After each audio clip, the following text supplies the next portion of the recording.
Well, it was quite the year for sports fans, including some astonishing and record-breaking achievements around the world. CGTN's Dan Williams takes a look back. The 2023 FIFA Women's World Cup was a major commercial success. Almost 2 million fans attended the games in Australia and New Zealand, breaking the previous attendance record by more than 600,000. It underlined the huge growth in women's football. I think we'll just see more growth and more participation, higher media rights, viewership, and so forth, because there is going to be that demand as people continue to play it. They're going to want to see it as well. But the tournament led to controversy. Following Spain's victory over England in the final, Spanish Football Federation President Luis Rubiales kissed goalscorer Jenny Hermoso on her lips during the World Cup Awards ceremony. It prompted global outrage. FIFA banned Rubiales from the sport for 3 years. Women's sport saw further records in 2023. In August, a crowd of more than 92,000 fans filled the University of Nebraska's football stadium to watch a U.S. women's collegiate volleyball match, the largest crowd to gather anywhere for a women's sporting event. In men's football, Argentina's star player Lionel Messi moved to U.S. Major League Soccer's Inter Miami. The move was seen as a major coup for the U.S., as it plans to host a 2026 FIFA World Cup, along with Canada and Mexico. When somebody's willing to pay X million dollars for Messi's jersey, that gets my attention. It may well be that he, and it can be in any of these leagues, it can be a Rory McIlroy or a Tiger Woods or somebody, or a Michael Jordan.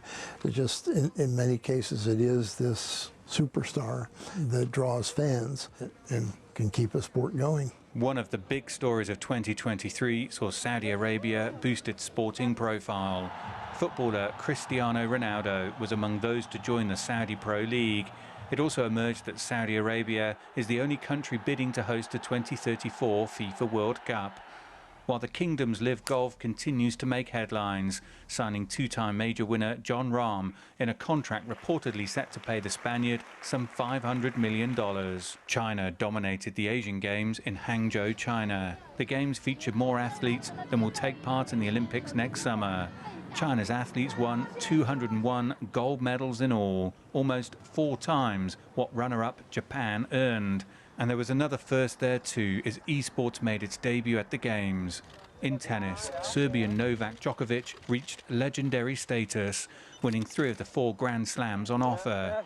South Africa celebrated a record 4th Rugby World Cup title, beating New Zealand in a tense final.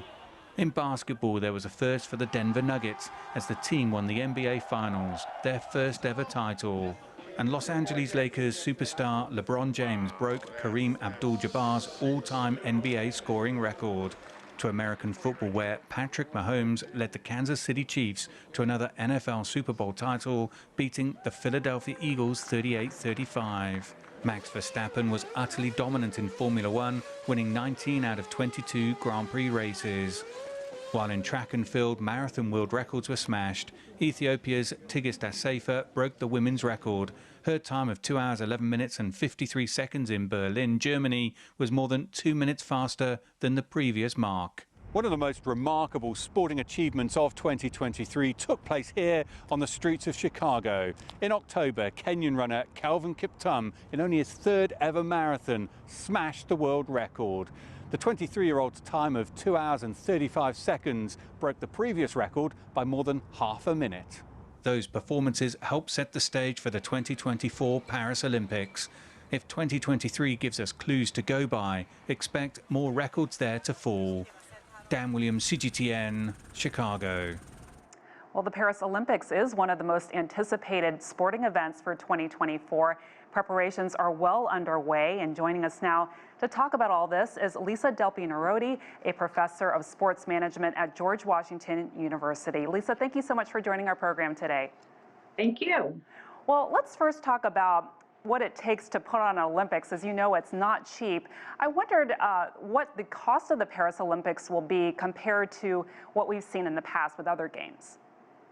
The estimated budget right now, as of last summer, was $8.2 billion US dollars.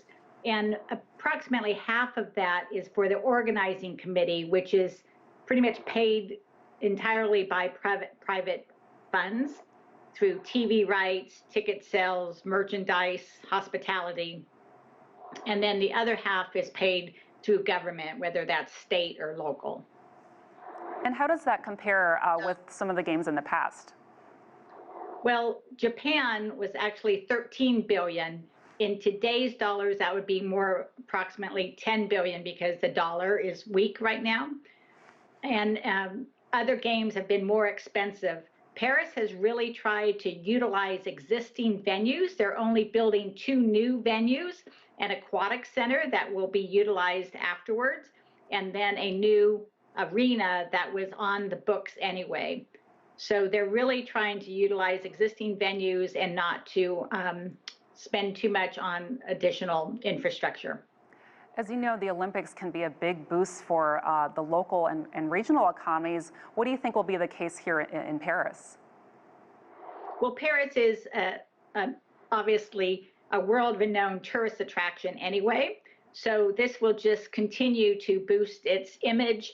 And with all the projections of billions of people watching it around the world, with iconic, the Eiffel Tower being seen, so many of the Olympic venues will be with backdrops of iconic Paris locations. It's always a tricky balance with the Olympics, trying to balance the benefits versus the costs. Do you think the benefits will outweigh the costs that you mentioned, an estimated $8.2 billion here? Yes, the IOC is working very closely with existing host cities and future host cities to ensure that the Olympic Games move the city forward and in the direction that they are going. For example, Roland Garros, the tennis venue for the French Open, is being completely rehabbed, and that needed it. And so this is just one example of how the Olympic Games are leaving a long-time legacy. I want to also mention the tourism aspect of the Games. Obviously, as you mentioned, Paris is one of the most popular destinations in the world for tourists. But if you could talk about how this gives an even more of a boost to Paris. I mean, I imagine it's going to give them, even more of a publicity as we go towards the Games. It's one of the hottest Olympic Games on record. Everybody is anxious to go to Paris for both tourism and sport.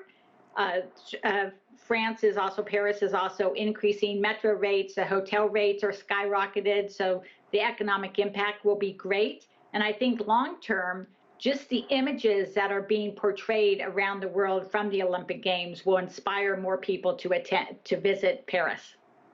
What have we learned about games in the past? You mentioned that Paris is just opening up 2 new venues, so it's being very pragmatic about it. But other games have not been so.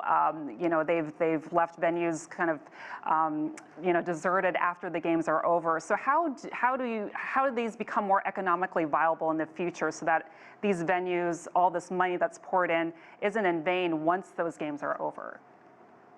It's a new process right now, and the IOC is working more closely with the host cities. So in the past, contracts were made for these venues, and the contracts would not allow that venue to be changed into a different type of venue. So it had to be a sports venue. It couldn't turn into a shopping mall. And so you have to look forward and think, what can we do with this venue? Can it be temporary? Can it be changed? Can it be reduced to a smaller venue and then the excess be transported someplace else? So there's a lot of solutions. And the biggest part is that host city has to implement the solutions.